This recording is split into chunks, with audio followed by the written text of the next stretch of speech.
Hey, I'm Casey Kinsey. I'm the founder and CEO here at Lofty, and I wanted to talk a little bit about how to evaluate opportunities for digital transformation or software products within a professional services firm. We have a process that we use to help our customers navigate the initial sort of uncertain steps of evaluating what opportunities exist and finding some way to objectively calculate what the outcome can be and what sort of risks are involved. It's really a three-step process. The first of which is actually identifying and getting some clarity on what outcome you're trying to achieve. In most cases, you can look at this really under two different lenses. Efficiency, or you're trying to drive revenues.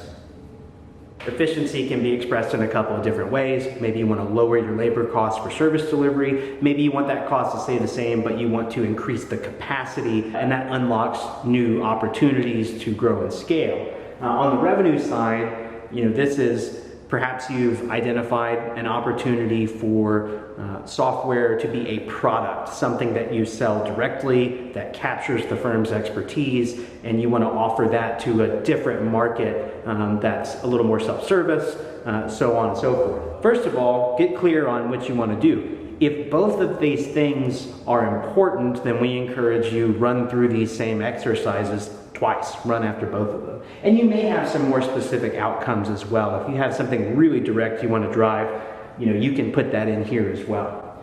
The next step is to go through and really brainstorm and understand those opportunities. Get them out on paper. Opinions are good at this phase, and really list out, given this outcome we're trying to drive, what do we think we can do? And maybe you come up with 1, 2, 3 to 20 of these things, and spend some time really evaluating the impact, impact evaluation of each of these potential solutions toward this outcome that you're aiming toward. And evaluate them one by one. Does this drive the outcome we want? Will it increase efficiency? Will it increase revenue? Whatever your specific outcome is. Develop a score for that. Voting works really well here. You have 10 people in the room, give everyone 2 votes, tally it up, figure out what everyone agrees the impact could be. The next thing you need to do is evaluate the complexity of those issues. The reality is that there are some things that our computers are very good at and humans are not. And there are some things that humans are really good at and computers are not. And complexity in developing software products, digital products, is one of your biggest risks. Is it even possible to do? Are there many ways to fail, but only one way to be successful? What assumptions do we have? All of those factor into a complexity analysis. And this is a place where getting some good counsel from a strong digital leader or a digital firm can really help evaluate what is the actual complexity of that. So that's your analysis phase. That's step 2. And once you do that, you now, for each of these potential solutions, you should have a score of the impact on your outcome and the complexity of achieving it. And it looks something like this. So we want to look at impact as a function of complexity.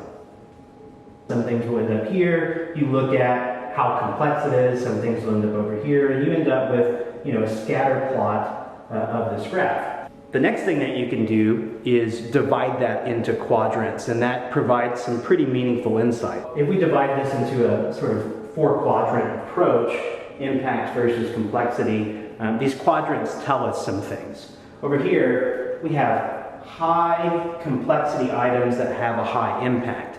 Those are interesting things, but they're risky. We like to think of these as very strategic initiatives. We call them strategic disruptors. Over in this quadrant, you have things that are very high impact on your outcome and very low complexity. Maybe it's a data entry tool. Maybe it's just an integration between 2 systems. We call these quick wins. These are things that we can prototype, and often there are viable solutions for that can be implemented in weeks, not months. Down here on the bottom, low complexity, low impact. These are kind of like transformers. If you can find a way to drive that impact up, then potentially you can turn these into a quick win. These might be worth exploring as a sort of secondary objective. Over in this corner, we call these distractions.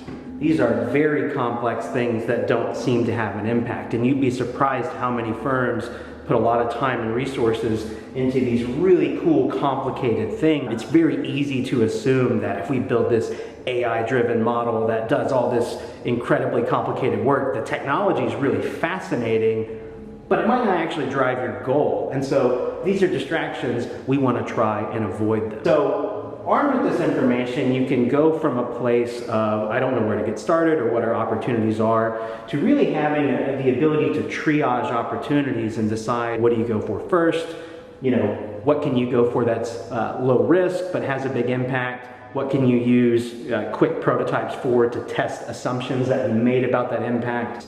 If you're interested in this kind of thing, we actually have an ebook that we published that goes more in detail on how to do this kind of analysis and scoring. Also gives some examples of different types of products that firms can use to drive specific types of outcomes in their business. If you like this, I appreciate you sharing. I'd love to hear your feedback in the comments on what you think or how you go about this type of analysis. And we'll put a link down there in the comments as well if you're interested in checking out our ebook.